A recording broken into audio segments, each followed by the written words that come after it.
I'm Zay.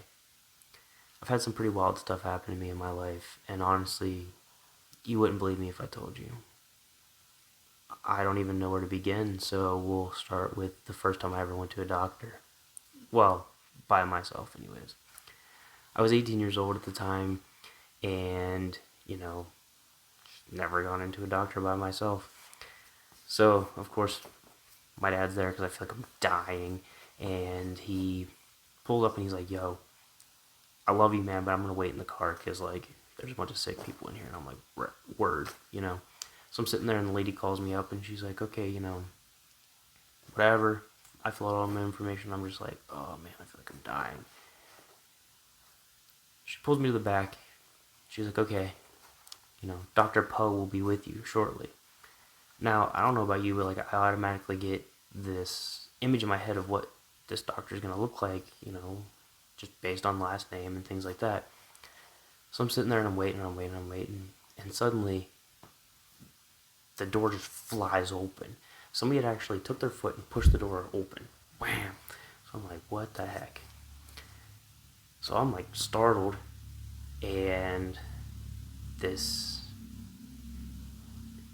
Indian heritage gentleman walks in, goes like this. He puts his hands on his hips. He looks at me and he goes, howdy. I'm just mind blown right now because I you don't know what to expect anyways with a new doctor, and that was definitely not on the list. So his meeting is like, so what's going on with you? And I'm like, I'm feeling super sick and yada yada. And he goes, well, I hope you're feeling sick. Like, if you came here and you're healthy, it'd be pointless. And I'm like, the man's got jokes. The man's got jokes. So anyways, he takes his little thing. I can't think of what it's called. He sticks it in my ear, and he checks that, and he sticks it up my nose, and checks that, and he sticks it in the back of my throat. He pulls a little plastic piece off the end of it. He looks at me, looks at the trash can, looks back at me, looks at the trash can. He takes it, and throws it, right?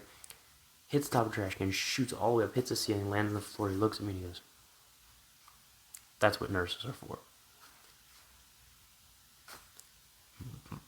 I don't even know what to say to this guy, right?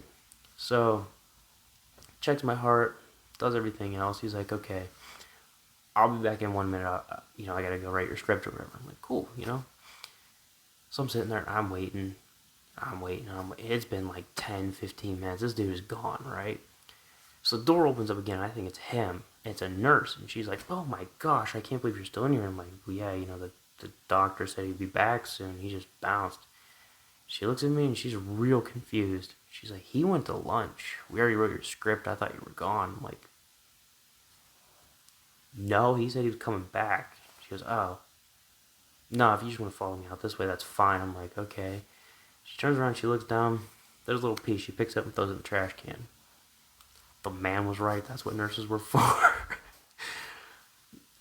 And I walk out to the car after getting everything, the script, and I hop in the car with my dad, and he's like, well, how was it? I'm just like, man, the entire time I felt like I was going to be on MTV Punk'd. And I explained the whole situation to him, and he just starts cracking up laughing, and he's like, well, I guess you couldn't have had a better time at a doctor. And boy, was he wrong. But we'll get to that another day.